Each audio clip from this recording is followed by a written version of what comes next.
So if I just go into sharing with you a little bit about the process, the family constellation process, maybe it might sort of start to bring it all together, because I get that it's a little bit strange, it's a little bit weird, and to be honest, it's a little bit difficult, and we all as facilitators find it a little bit difficult to explain, because it's quite different. It's quite a different approach, which I love.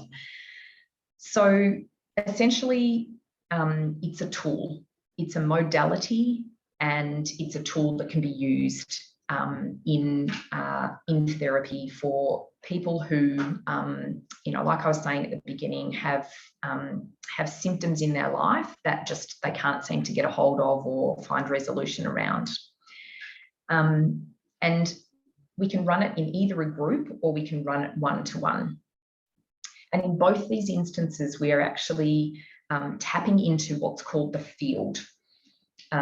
So I like to call the field, it's like the system's intuition. So if you bring the system to mind and have that in your heart and hold it, it's kind of like the system's intuition that that you're tapping into. So in a group, for example, it can be, from kind of say a group of 5 to a big group of 30 people.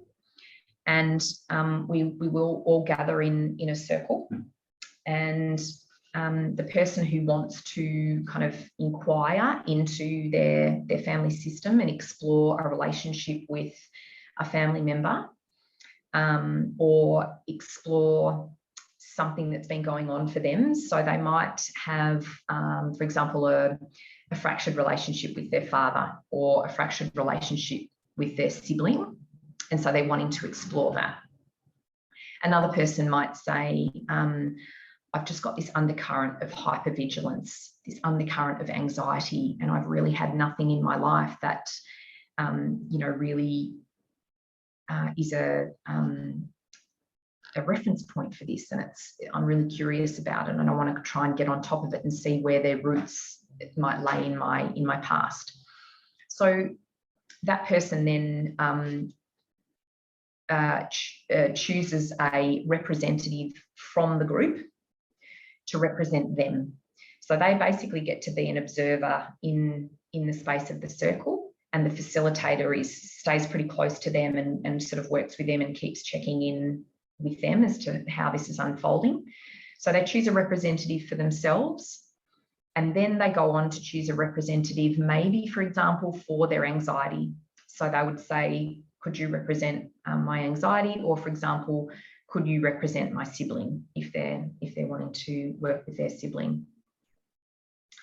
And no one has prior knowledge of the situation. And sometimes the facilitators might actually say, I'd love to know who wants to work today, who wants to be a seeker today.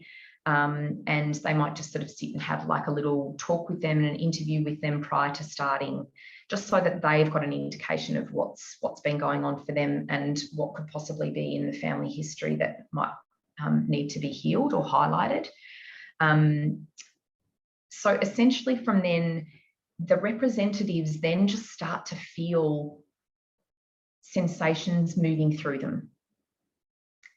And they get to feel emotions that they know is kind of like not necessarily theirs. It's like a dual experience, if I can sort of put it that way. So you kind of being yourself, but you're actually in the position where you're as well representing that other person. And you know that you are having these feelings and these emotions and these sensations moving through you that aren't yours, that they're separate from you. And we kind of know that we're on track because we just trust that whatever's moving through us is for the purpose of this person, and it's really tapping into that wisdom of that field, and to just go with it. And always it leads to something. A picture starts to emerge, so, maybe a grandmother feels like she wants to move, someone who's representing the grandmother feels like she wants to move away from, you know, her husband, for example, and maybe, you know, move towards, you know, one sibling.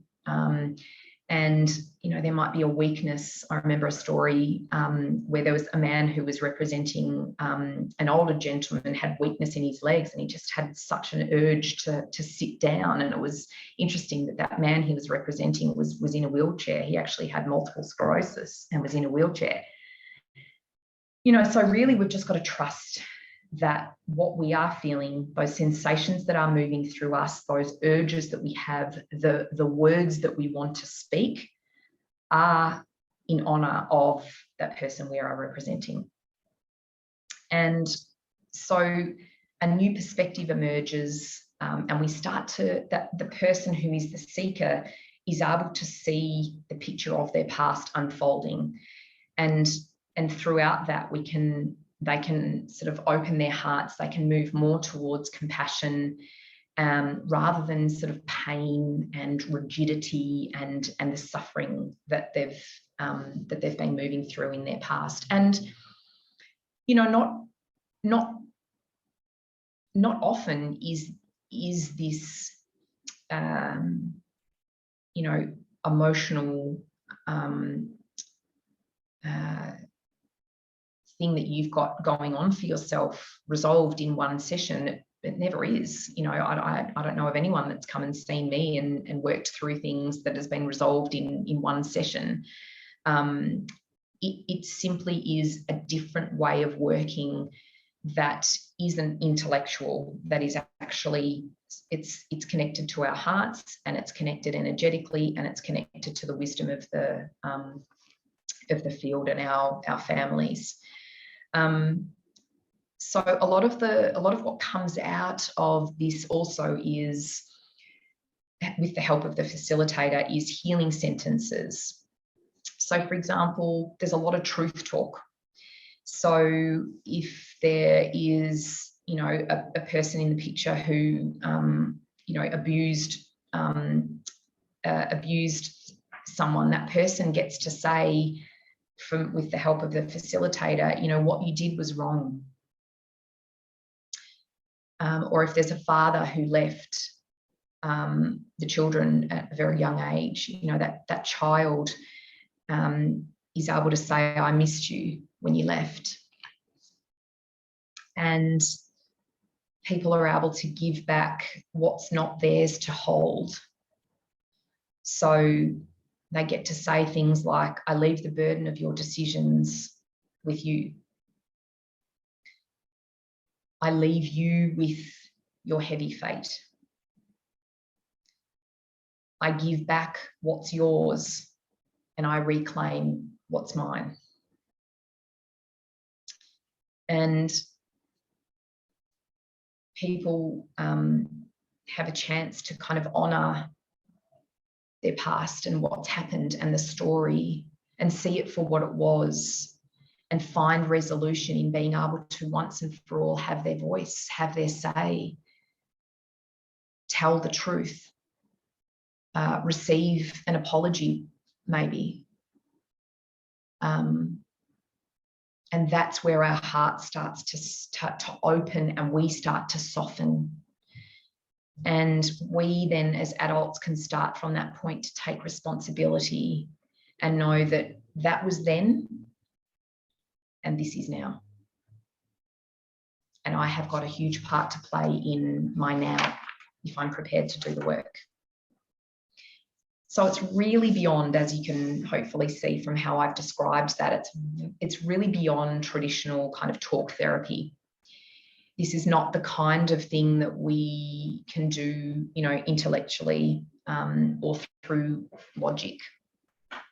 It's very different, and I find that it's incredibly exciting and so hopeful for people who have been stuck for so long and haven't been able to find a way forward. So the other thing I love about this work is that if you aren't the seeker, if you are a participant and a representative for a seeker, or you are just in the group and in the field, there is so much to be gained from being there, because we start to see these pictures of these families unfolding that are actually just like ours in a lot of cases.